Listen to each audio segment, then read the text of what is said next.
ne te donnent pas du caviar tous les week-ends, tu te demandes, oh, qu'est-ce qui t'arrive?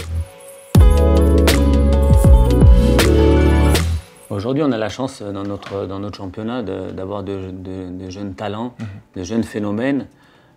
Juste pour te rappeler, à l'époque, quand tu sortais de Monaco, tu as été ce phénomène-là, où le futur grand était devenu grand. Aujourd'hui, on a la chance de pouvoir avoir beaucoup de joueurs.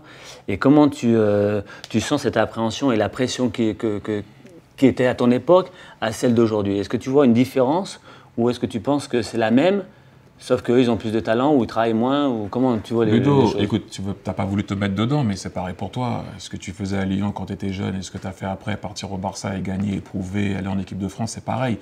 Le truc qu'on avait, nous, si on peut parler de nous deux, allez. C'était une autre pression, c'était dur différemment. Alors j'explique, c'est que nous, c'était ferme-la, joue.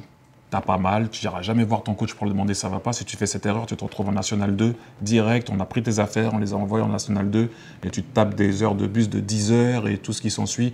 Bon, c'est pas la mort, mais c'est une explication. Maintenant, les petits, il faut tout leur dire, tout leur mâcher, tout leur expliquer. Même quand ils arrivent en retard ou ils sont pas bons, il faut quand même que tu leur dises pourquoi ils n'ont pas débuté, alors que normalement, c'est dans le titre. Tu es en retard, t'es pas bon. Maintenant, ça devient différent. Maintenant, ils ont une pression que nous, on n'a pas aussi, Ludo. Les agents aussi. Ouais, mais les agents, pareil, on a connu aussi ça. Par contre, ce qu'on n'a pas connu, c'est les réseaux sociaux. Ouais, ça, oui. Ça veut dire que nous, tu allais au match, on te disait que tu n'étais pas bon, tu rentrais chez toi, il n'y avait pas de proximité avec la presse, avec les fans, pardon. Et là, maintenant, tu prends cher, tu peux prendre cher, très vite. Gérer ce qu'ils ont à gérer avec les téléphones et avec la pression médiatique est beaucoup plus forte de par ce qui se passe dans les réseaux sociaux. Ça aussi, c'est pas évident. Mais aussi, quelque part, quand tu regardes bien la génération, ils jouent bien le jeu aussi. Parce qu'ils ouvrent ces portes-là. Donc, il faut aussi accepter quand ça revient de l'autre côté. Mais c'est pas évident. Il y a un truc, que ce soit à ton époque ou à leur époque, les gens oublient bien souvent qu'on est humain. Qu'on a une famille et que des fois, ce que les gens peuvent dire peuvent toucher, bien sûr, l'être humain ou te toucher par le biais de ta famille. Et les gens, à un moment donné, ils oublient ça. Ils oublient que, ça fait mal des fois. Tu prends des coups, pas des coups sur le plan physique, mais des coups ici qui restent gravés à vie. Et des fois, t'empêchent d'être performant ou des fois, tu peux avoir une lassitude. Est-ce que tu vois ce que je veux dire? Là, tout le monde me parle de Neymar à l'heure actuelle. Mais le gars, il a une lassitude qui est peut-être que les gens la comprennent ou que la comprennent pas, peut-être le gars il est un peu moins bien dans sa tête, ça arrive. Après, c'est ce qu'il fait, il a fait une interview en disant voilà, moi ce que vous me jugez sur le terrain, il n'y a pas de souci, mais en dehors, vous me laissez tranquille parce que je fais ma vie.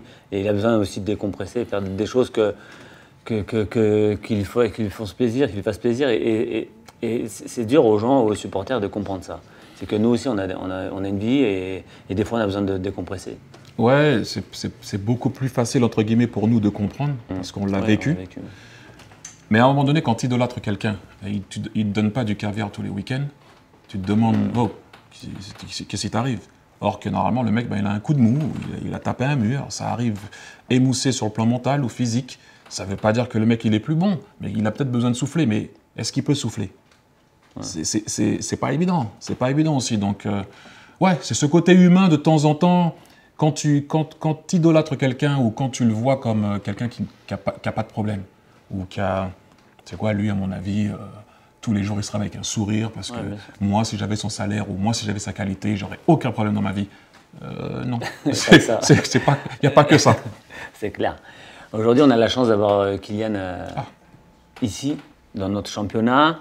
Et tu crois que par rapport à sa progression et par rapport à comment il est, tu penses qu'il peut devenir l'un des meilleurs? Et qu'est-ce qui lui manque justement pour arriver à ce niveau-là?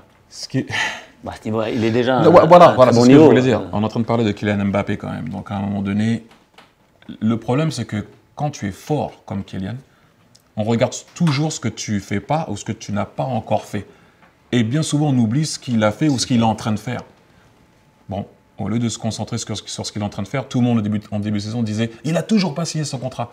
Ouais, mais il est là, il joue, il se bat, il court, il fait la différence en équipe de France et puis avec le PSG depuis le début de la saison. À un moment donné, je veux dire, qu'est-ce qui lui manque, le petit? Il n'y a que lui qui peut nous dire vraiment ses limites. Ses limites, parce que moi, ce que je vois déjà, ce qu'il fait là à l'heure actuelle, c'est extraordinaire. Après, on en veut toujours plus. ce qu'il fait là, à l'heure actuelle, c'est juste pas normal à son âge. Et les gens, à un moment donné, parce qu'il il est déjà champion du monde, parce qu'il a déjà mis je ne sais pas combien de buts avec le PSG, parce qu'il a déjà gagné je ne sais pas combien de titres, parce qu'il vient de gagner la Ligue des Nations, parce que... Oui, bon, maintenant, quoi, attends, il faut que tu sois le meilleur. Il y a beaucoup de joueurs quand même à ce niveau-là. Maintenant, qu'est-ce qui lui manque? Vous savez quoi? Comme je dis bien souvent, il est français. Soyons contents, laissons-le grandir et nous montrer ce qui lui manque. Et après lui, est-ce que tu as un petit coup de cœur sur un joueur qui t'a plu cette année Pas forcément français? Sur la Ligue 1, sur le championnat de la Ligue 1, un joueur que tu mettrais, qui te plaît? Souleymana. Souleymana de Rennes? Souleymana, ouais, de Rennes, j'aime bien parce que j'aime les joueurs qui... Ludo, était un peu comme ça. Ne pas refuser le 1 contre 1. Quand il a la balle, il se retourne, on t'a donné un ballon, on t'a mis dans une position pour faire la différence. J'ai horreur quand mon ailier redonne la balle. Et on t'a donné la balle, on a travaillé, on a cuisiné, 1 contre 1. Ou même des fois, il est 1 contre 3. Et comme on a vu la dernière fois, c'était à Metz. Hein. Ouais, et il a mis un but extraordinaire. J'aime bien ce genre de joueur parce que, quelque part, dans le sérieux, ce que les gens ils veulent voir aussi, c'est un peu de... Attention, pas forcément un truc où le mec il fait des dribbles juste pour faire des dribbles. Lui, il fait des dribbles en l'occurrence et il passe. Intéressant. Et il fait la différence. Donc, ouais, ça me parle. Sa façon de jouer me parle. Bon, ben moi, c'est fini sur cette interview. Ben voilà. Oh là là, mais dis donc. J'espère que ça s'est bien passé pour toi et que... Rapide, comme toi, efficace, concentre et on met au fond. Et je te dis à bientôt, parce que je te vois ce soir déjà. On se voit bientôt. Je te vois bientôt. Merci.